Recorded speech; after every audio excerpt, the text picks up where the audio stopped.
आपको HDFC mutual fund scheme में one time निवेश करना है, यानी 20,000 का लमसम आप करना चाहते हो। तो आप अगर इस पैसा को 5 साल के लिए या फिर 10 साल के लिए या फिर 15 साल के लिए स्कीम में अगर निवेश रखते हो, इन फ्यूचर आपका एक्सपेक्टेड रिटर्न क्या हो सकता है? इन्फ्लेशन यानी महंगाई, यानी चीजों का प्राइस काफी तेजी से इंक्रीज हो रहा है इन दिनों, यानी आपको अपना इन्वेस्टमेंट प्लानिंग काफी सोच समझ के करना पड़ेगा। अब आपका डिफरेंट टाइप ऑफ गोल हो सकता है, चाहे वो चाइल्ड एडुकेशन गोल पर्पस, आप एक पैसा इकट्ठा करना चाहते हो, या फिर चाइल्ड का मैरिज प्लानिंग पर्पस, या फिर खुद का रिटायरमेंट के लिए एक पैसा आप इकट्ठा करना चाहते हो। डिफरेंट टाइप ऑफ आपका गोल या फिर टारगेट हो सकता है। जिस स्कीम के बारे में आज हम लोग इस वीडियो में बात करने वाले हैं, उस स्कीम का नेम क्या है? HDFC focus fund. बट जब भी आप किसी भी म्यूचुअल फंड स्कीम को चूज करते हो, आप अपना रजिस्टर्ड म्यूचुअल फंड डिस्ट्रीब्यूटर से एडवाइस लेके डिस्कस करके देन ओनली एक स्कीम को चूज कीजिए। इस पर्टिकुलर स्कीम का अगर past historical return data performance को एनालिसिस करोगे, लास्ट 6 महीना में इस पर्टिकुलर स्कीम ने आपको 9% का रिटर्न दिया है। लास्ट 1 साल का रिटर्न परफॉर्मेंस 11% रहा है। लास्ट 3 साल में इस पर्टिकुलर स्कीम ने 23% का रिटर्न दिया है। लास्ट 5 साल का रिटर्न परफॉर्मेंस भी काफी बढ़िया रहा है, 30% का रिटर्न। अब सिर्फ रिटर्न का बेसिस में एक स्कीम को आपको चूज नहीं करना चाहिए, इसीलिए हम लोग और भी डिटेल्स को चेक कर लेते हैं, जैसे कि एयूएम फंड साइज यानी एसेट अंडर मैनेजमेंट। लोगों ने इस पर्टिकुलर स्कीम में कितना ज्यादा इन्वेस्टमेंट करके रखा है। नियर अबाउट 23,000 करोड़ के ऊपर लोगों का ऑलरेडी इन्वेस्टमेंट हो चुका है। एक्सपेंस रेशियो यानी खर्चा कितना है, आप अगर इस पर्टिकुलर स्कीम में निवेश करोगे, नियर अबाउट 0.61% खर्चा है, तो काफी कम खर्चा है आप अगर इस पर्टिकुलर स्कीम में निवेश करते हो। यानी fund management charges, exit load भी as usual 1% less than 1 year है, यानी आप अगर 1 साल के पहले फंड से अगर एग्जिट करते हो, 1% का कंपनसेशन आपको कंपनी को पे करना पड़ेगा। अब बात कर लेते हैं इस पर्टिकुलर स्कीम में आपको अगर निवेश करना है, मिनिमम इन्वेस्टमेंट क्या है। एसआईपी करना चाहते हो इस पर्टिकुलर स्कीम में, तो आपको 100 रुपया महीना से चालू करना पड़ेगा।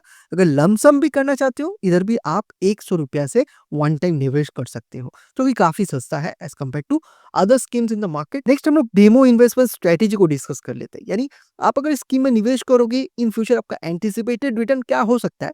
डिफरेंट बजट सिनेरियो में इसको हम लोग चेकआउट कर लेते हैं। इधर हम लोग एक्सपेक्टेड रेट ऑफ रिटर्न को 18% लिए, आप इसको 12% 15% आपके अकॉर्डिंगली इसको एडजस्ट कर सकते हो। मान लीजिए आपका बजट अगर 20,000 है, 20,000 का लमसम करते हो, तो फिर इन फ्यूचर आपका एंटिसिपेटेड रिटर्न क्या हो सकता है? नियर अबाउट 1,04,000 के आसपास आपका एंटिसिपेटेड रिटर्न हो सकता है। यही आपका अगर बजट 1 लाख हुआ, 1 लाख का लमसम करते हो इस पर्टिकुलर स्कीम में, नियर अबाउट 5,23,000 के आसपास आपका एंटिसिपेटेड रिटर्न हो सकता है इस केस में। बट यही अगर आपका बजट 5 लाख हुआ, 5 लाख का लमसम करते हो, तो इन फ्यूचर आपका एंटिसिपेटेड रिटर्न क्या हो सकता है? इस केस में नियर अबाउट 26 लाख के आसपास आपका एंटिसिपेटेड रिटर्न हो सकता है। अब इधर आपको जो भी एंटिसिपेटेड रिटर्न देखने को मिल रहा है, इतना रिटर्न आप 10 साल में एक्सपेक्ट कर सकते हो, अगर 10 साल स्कीम में अपना पैसा को निवेश रखते हो।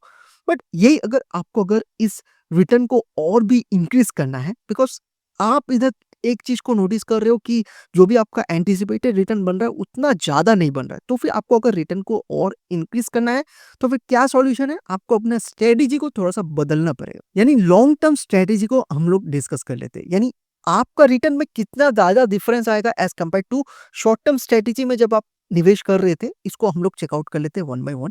इधर हम लोगों ने बजट को 20,000 लिए, आप इधर 50,000, 1 लाख, 5 लाख, 10 लाख, आप अपने बजट के अकॉर्डिंगली इसको एडजस्ट कर सकते हो। यानी 20,000 लमसम को आप अगर 10 साल के बजाय अगर आप 20 साल के लिए स्कीम में पैसा को निवेश रखते हो, एक्सपेक्टेड रिटर्न क्या हो सकता है इन फ्यूचर? यानी 20 साल के बाद नियर अबाउट 5,40,000 के आसपास आपका एक्सपेक्टेड रिटर्न बन सकता है आफ्टर 20 ईयर्स। यही अगर आफ्टर टैक्स को कैलकुलेट करने जाओगे, एंटिसिपेटेड रिटर्न नियर अबाउट 4,90,000 के आसपास आपका एंटिसिपेटेड रिटर्न बन सकता है आफ्टर टैक्स। इसी 20,000 का लमसम को आप अगर 10 साल के बजाय 25 साल के लिए स्कीम में पैसा को निवेश रखते हो, expected return near about 12.5 lakh के आसपास हो सकता है। आफ्टर टैक्स को कैलकुलेट करने जाओगे, नियर अबाउट 11 लाख के आसपास आपका एंटिसिपेटेड रिटर्न बन सकता है आफ्टर टैक्स, यानी 25 साल के बाद। इसी 20,000 लमसम को अगर 10 साल के बजाय थोड़ा-सा लॉन्ग टर्म यानी सीधा-सीधा 30 साल के लिए स्कीम में पैसा को निवेश रखते हो, तो फिर एक्सपेक्टेड रिटर्न कितना बन सकता है? नियर अबाउट 28 लाख के आसपास। यही आफ्टर टैक्स को कैलकुलेट करने जाओगे, नियर अबाउट 24 लाख के आसपास आपका एंटिसिपेटेड रिटर्न बन सकता है आफ्टर टैक्स, यानी 30 साल के बाद। अब आपको अपना स्ट्रेटेजी अपना चॉइस के अकॉर्डिंगली डिसाइड करना है। आपको शॉर्ट टर्म स्ट्रेटेजी में निवेश करना है, यानी 10 साल के लिए अपना पैसा को निवेश रखना चाहते हो, एंड लो रिटर्न में कॉम्प्रोमाइज़ करना चाहते हो या फिर लॉन्ग टर्म स्ट्रैटेजी में जाना चाहते हो जहाँ आपको अच्छा कंपाउंडिंग ग्रोथ भी मिलेगा as well as high return मिलने का भी चांसेस रहता है। आपको अगर इस स्कीम के अलावा और भी अच्छा पॉपुलर ट्रेंडिंग स्कीम के बारे में जानना है तो इस वीडियो को चेकआउट कर सकते हो। मैं आपको मिलता हूँ उस वीडियो पे। वीडियो अगर थोड़ा-सा भी अच्छा लगा हो, इन्फॉर्मेटिव लगा हो तो वीडियो को लाइक एंड शेयर ज़रूर कीजिए। Thank you.